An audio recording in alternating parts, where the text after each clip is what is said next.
உபாகமம் 1-2 அதிகாரம் மற்றும் கலாத்தியர் 6 அதிகாரத்துலேருந்து நம்ம பார்த்தோம். இதில் நம்ம பார்க்கும்போது ஆண்டவர் எப்படி அவர்களை நடத்திட்டு வர்றாரு அப்படின்னு பார்க்கும்போது ரொம்ப ஆச்சரியமாக இருந்தது.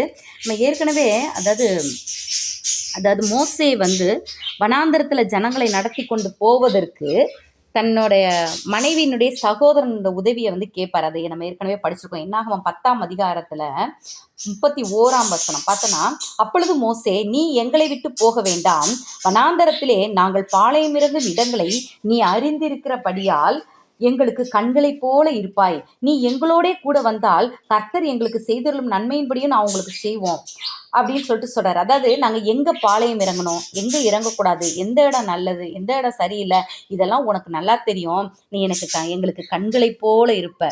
இவங்க யாரை எதிர்பார்த்தாங்க? அந்த ஓபாப் என்னும் தன்னுடைய மனைவியினுடைய சகோதரனை கண்களைப் போல நினைச்சாங்க.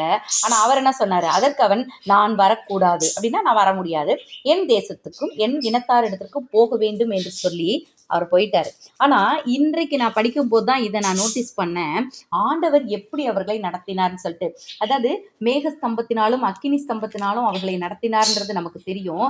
ஆனால் அவர் எப்படி நடத்தியிருக்கிறான்னா, மேகஸ்தம்பமும் அக்கினி ஸ்தம்பமும் அவர்களுக்கு முன்னாக சென்று அவங்களுக்கு அந்த வழியை காமிச்சிருக்குது. அந்த பாருங்களேன், உபாகமம் 1 அதிகாரம் 33 இரவில் அக்கினியிலும் பகலில் மேகத்திலும் உங்களுக்கு முன் சென்றாரே.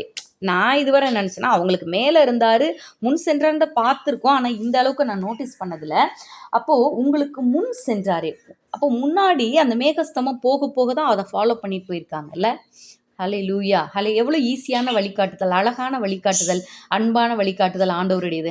ஆனால் மனிதர்களாகிய நம்ம தான் என்ன பண்ணுறோம்? நம்மளை மாதிரியே இருக்க ஒரு மனுஷங்க யாராவது ஒருத்தர் வழிகாட்டிட மாட்டாங்களா அப்படின்னு சொல்லிட்டு யாரையாவது தேடிக்கொண்டு இருக்கிறவர்களாக இருக்கிறோம். ஆனால் அழகாக உங்களுக்கு முன் சென்றாரே, பகல்லையும் இரவிலையும் ஒரு விதமாக உங்களுக்கு முன் சென்றாரே. இப்படி இருந்தும் இந்த காரியத்தில் நீங்கள் விசுவாசிக்காமல் போனீர்களே அப்படின்னு சொல்லுகிற காரியங்களை நம்ம பார்க்குறோம். அப்போ அப்படியே நம்மை வழிநடத்தத்தக்க கர்த்தர் நம்மோடு கூட இருக்கிறார். ஆனா இந்த ஜனங்கள் என்ன பண்றாங்கன்னா, அந்த வழி நடத்துகிற கர்த்தரை பார்க்காம அவங்க அந்த நாட்டை போய் வேவு பார்த்துட்டு வர்றாங்க பார்த்தீங்களா. அவங்க அங்கே போய் பார்த்துட்டு அந்த 12 பேரை அனுப்புறாரு. ஜோஷுவாவும் காலேபும் கரெக்டாக சொல்கிறாங்க. இல்லை நம்ம பார்த்தோன்னா உபாகமம் 1 அதிகாரம் 28 அவங்க சொல்கிற காரியங்கள், அந்த ஜனங்கள் நம்மை பார்க்கலாம் பலவான்கள், நெடியவர்கள், அந்த ஊர் பெருசு, வானத்தையளாவும் மதில் இருக்கு, ஏனாக்கின் புத்திரரை கண்டோம் அப்படின்னு சொல்லிட்டு அநேக காரியங்களை, அவங்களுக்கு இருக்கிற பிரச்சனைகளை எலாபரேட்டாக எக்ஸ்பிளைன்டாக டீட்டெயில்டாக சொல்கிறாங்க இல்லை. ஆனால் நீ இதை பார்க்கும்போது உன் மனசுக்குள்ளே யார் இருக்கா? கர்த்தர் இருக்கிறார். நீ கர்த்தரோட கம்பேர் பண்ணணுமா இல்லையா? ஆமாம். இப்போது நான் அதாவது எப்படி ஃபீல் பண்ணுறேன்னா, பலவான்கள் தான், எதிராக இருக்கவங்க பலவான் தான், ஆனால் எனக்குள்ளே இருக்கிறவர் அதை விட பலவான் இல்லை. ஹல்லேலூயா. வானம் அவருடைய சிங்காசனம், பூமி அவருடைய பாதப்படி.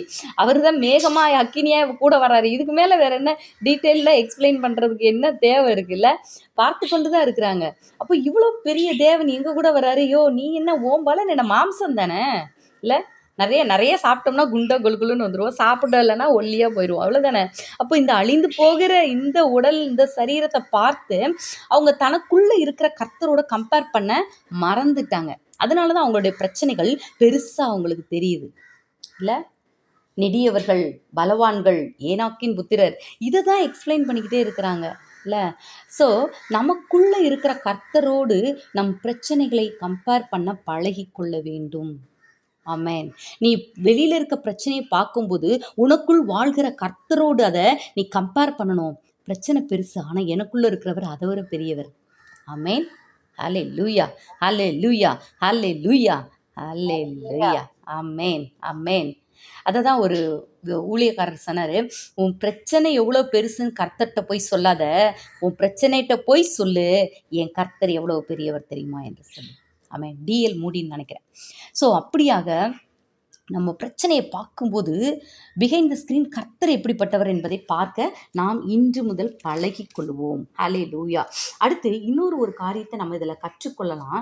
என்னன்னு சொல்லி பார்த்தோன்னா, ஆண்டவர் இவங்ககிட்ட சொல்லுகிற ஒரு காரியம், சீகோன் என்னும் எமோரியனையும், அதாவது உபாகமம் 2ஆம் அதிகாரம் 24ஆம் வசனத்துல, சீகோன் என்னும் எமோரியனையும் அவன் தேசத்தையும் உன் கையிலே ஒப்பு கொடுத்தேன். அதாவது ஆண்டவருடைய ஒரு விஷயம் என்னன்னு சொல்லி கேட்குறேன் கேளுங்களேன். அது என்னன்னு சொல்லி சொல்றேன். என்னன்னா, அவர் ஒப்பு கொடுத்துருவார் நமக்கு, இதெல்லாம் உனக்கு சாங்ஷன் பண்ணிட்டேன்னு கொடுத்துருவார். ஆனால் அதை போய் கையில் போய் வாங்க வேண்டியது நம்ம வேலை. நமக்கு ஜாப் ஓகேவாயிடுச்சு, இதில் கம்ப்யூட்டரில் வந்துருச்சு, எல்லாமே ஆர்டர் வந்துருச்சு. ஆனால் அதை நம்ம பிரிண்ட் அவுட் எடுத்துகிட்டு அந்த இன்ஸ்டியூஷன் போய் எனக்கு வந்துருச்சு சார், இந்த மாதிரி ஐ எம் தட் பர்சன் அப்படின்னு சொல்லிட்டு கொடுக்கணும்ல. அது கூட நம்ம செய்யலைன்னா எப்படி நம்ம அதை பெற்றுக்கொள்ள முடியும்? அதுதான் ஆண்டவர் சொல்கிறாரு, சீகோன் என்னை எமோரியனையும் அவன் தேசத்தையும் உன் கையில் ஒப்பு கொடுத்துட்டேன். எப்பா உனக்கு ஒப்பு கொடுத்துட்டேன்ப்பா, அந்த நாட்டை கொடுத்துட்டேன்டா. இது முதல் அதை சுதந்திரித்து கொள்ளும்படி அவனோட யுத்தம் செய். இது எப்படின்னா, ரிசல்ட் வந்துருச்சுப்பா, போய் அதை ஒரு ஃபார்மாலிட்டிக்கு ஒரு டம்னு 2 கொஞ்சம் யுத்தம் பண்ணு. அதுலேயும் கூட என்ன சொல்கிறாருன்னா, நான் உனக்காக யுத்தம் பண்ணுவேன். எவ்வளோ ஈஸி பாருங்க, நம்மளை எவ்வளோ சொகுசாக ஆண்டவர் வச்சிருக்கிறாருன்னா, ராஜா வீட்டு கண்ணுக்குட்டின்னா இதுதான் போல இருக்குதுல்ல. எல்லாத்தையுமே ஒப்பு கொடுத்துட்டாரு, நான் உனக்கு இதெல்லாம் செஞ்சுட்டேன், நீ என்ன பண்ணணும், போய் ஒரு சின்ன யுத்தம் மட்டும் லைட்டாக பண்ணிட்டு வந்துரு. அது எப்படின்னா, எக்ஸாம் எழுத போகிறீங்க, முதலே உங்களுக்கு ஆர்டர் வந்துருச்சு, உனக்கு இந்த job okay, you are selected அப்படின்னு வந்துருச்சு. ஆனால் நீ என்ன பண்ணணும், அந்த எக்ஸாம் மட்டும் சும்மா போய் எழுதிட்டு வந்துரு, உனக்கு தெரிஞ்சதே எழுதிட்டு வா, அவ்வளோதான். எப்படி நல்லா இருக்குல்ல? ஹல்லேலூயா, ஹல்லேலூயா, ஹல்லேலூயா. கர்த்தர் எவ்வளவு நல்லவர் பாருங்க, நம்மளை செலக்ட் பண்ணி தெரிந்தெடுத்து இல்லை.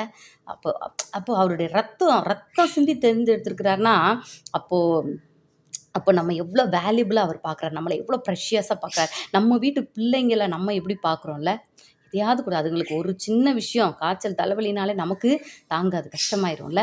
அப்போது நம்முடைய காரியங்களை அவர் தன்னுடைய காரியங்களாய் பார்க்கிறார். ஹல்லேலூயா. அதை நம்ம பார்க்கணும். நம்ம பிள்ளைங்களை உத்து பார்த்து அதுகளுக்கு நல்லது செய்யணும்னு சொல்லி அநேக நன்மையான காரியங்களை நம்மை தியாகம் பண்ணி, நம்முடைய தூக்கத்தை தியாகம் பண்ணுவோம், நம்ம சாப்பாட்டை தியாகம் பண்ணுவோம், அநேக காரியங்களை நம்ம தியாகம் பண்ணி, நம்ம பலவீனமாக இருந்தால் கூட நம்ம பிள்ளைகளை பார்த்து செய்வோம். ஆனால் செஞ்சு எல்லாம் முடிச்ச பிறகு அது நீங்கள் எனக்கு என்ன செஞ்சீங்க அப்படி கேட்டுச்சுன்னா நமக்கு எவ்வளோ கஷ்டமாக இருக்கும். அதே மாதிரி தான் நம்ம அவிசுவாசமாக பேசும்போதும் செயல்படும் போதும் நடந்து கொள்ளும் போதும் கர்த்தர் கூட வருத்தப்படுவார். இப்போ இங்கே பாருங்களேன், உன் கையில் நான் ஒப்பு கொடுத்துட்டேன், இது முதல் நீ அதை சுதந்திரித்து கொள்ளுவ, அவனோட யுத்தம் செய், சுதந்திரித்து கொள்ளும்படி யுத்தம் செய், வானத்தின் கீழ் எங்கும் உள்ள ஜனங்கள் உன்னாலே திகிலும் பயமும் அடையும்படி செய்ய இன்று நான் தொடங்குவேன். இன்னைக்கு நான் தொடங்குவேன்ப்பா அப்படின்றாரு. ஹல்லேலூயா. அப்போது அப்படிப்பட்ட தேவன் நம்மோடு இருக்கிறார். அதாவது எலியாவுக்கு சாப்பாடு கொடுப்பேன்னு, உனக்கு சாப்பாடு கொடுக்குறதுக்கு நான் அந்த விதவை ஆயத்தப்படுத்திட்டேன்றாரு. ஆனால் அவர் போய் கேட்கும்போது அவங்க ஒன்றும் அவ்வளோ இதுவாக ஓகே ஆல்ரெடி இன்ஃபார்ம்டு அப்படின்னு சொல்லிட்டுலாம் சாப்பாடுலாம் கொடுக்கல. இல்லை எனக்கு தான் இருக்குது, நாங்கள் 2 சாப்பிட்டு செத்து போகிறது கொஞ்சம் தான் இருக்குது போயா அப்படின்ட்டாங்க. ஆனால் அவர் மறுபடியும் கேட்டபோது அது வந்தது, எல்லா காரியங்களும் நடந்தது. அப்போ நம்ம செய்ய வேண்டிய சில காரியங்களும் உண்டு. ஹல்லேலூயா. ஏன் அப்படின்னா, நம்மை ஆண்டவர் ரத்தம் சிந்தி மீட்டதுனால நமக்கு இந்த மாதிரி ஸ்பெஷலான காரியங்கள் எல்லாவற்றையும் கர்த்தர் செய்ய போதுமானவராக இருக்கிறார், அவருடைய பிள்ளையாக பார்க்கிறார். அப்போது நாம் செய்ய வேண்டிய விஷயம் என்ன அப்படின்னு சொல்லி பார்க்கும்போது, இன்றைக்கு வாசித்த இந்த கலாத்தியரில் பாருங்களேன், கலாத்தியர் 6ஆம் அதிகாரம் 14ஆம் வசனம், நானோ நம்முடைய கர்த்தராகிய இயேசு கிறிஸ்துவின் சிலுவையை குறித்தே அல்லாமல் வேறொன்றையும் குறித்து மேன்மை பாராட்டாதிருப்பேனாக. நம்முடைய பேச்சு, நம்முடைய சிந்தனை, நம்முடைய செயல்பாடுகள் எப்படி இருக்கணுமா, சிலுவையை குறித்து தான் மேன்மை பாராட்டணும்.